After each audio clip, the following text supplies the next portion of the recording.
Okay, so that's what we have from these definitions. There is another option when we are working with data and Qlik.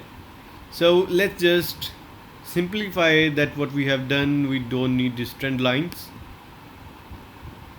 and just click it done.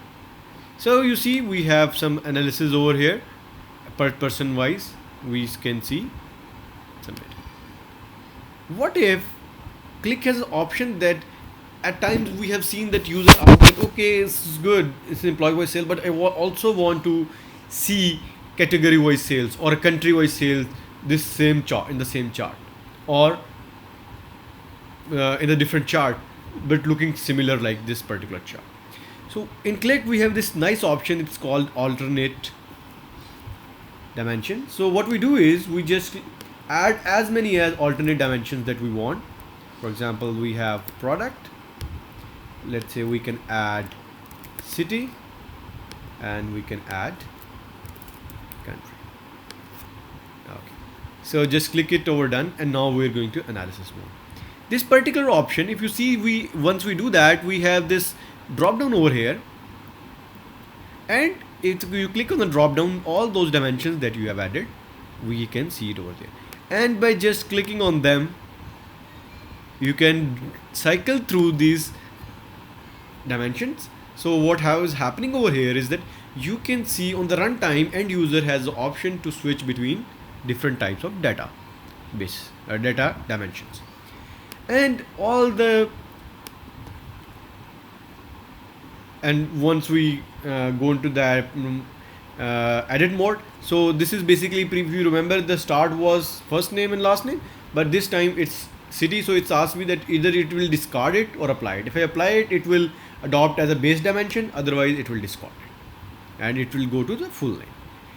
And all the options that we have over here in this dimension, we have all these options over here as well. And if you haven't seen that video, that is a previous video that you can see as well. And we can label them, we can go for include null values, and we have all these options.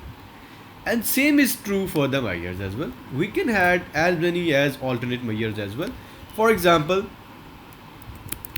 I want to add sales amount, and I want to add, let's say, customer, and in this I am adding the count of the customers. Okay, and we need to add it over here. Okay, so, and here we can have as many as number of properties that we want. And if I just click over here, you see now where there is a drill down available over here, and you can go the count of the customer, and we can go by sum of sales amount.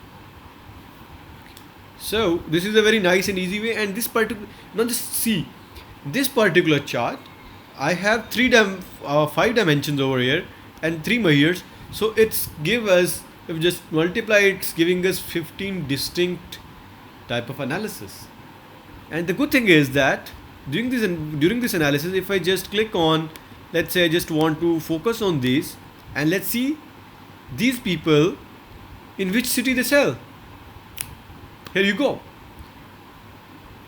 And if I want to see, okay, this is the city, and who sell in this particular city. I see there are 3 names, only Helen Bolland sells, although this is. If I just deselect it, if I want to see that if anyone else is over here or not. So I see in Mexican city, this person is going to sell. That's good. Okay, so let's see another angle.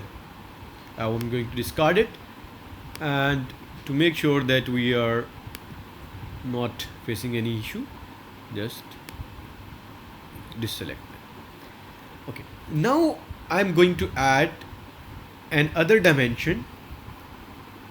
Let's say add a category name. As soon as I add a category name, you will see that the option to add a measure here is gone. Let me do that again. I just delete this category over from here. You see I have the option to add a measure over here. As soon as I do that, this option goes away.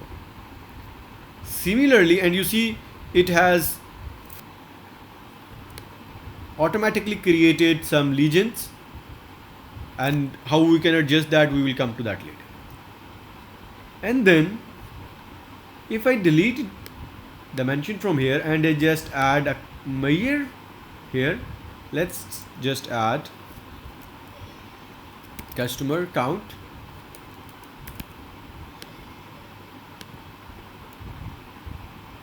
Okay, now I have the options to add measure, but the option to add dimension is gone.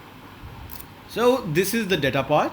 So we have extensively covered, including my previous video and including this video, we have extensively covered that what functions that you can do with the data part of the Qlik chart properties.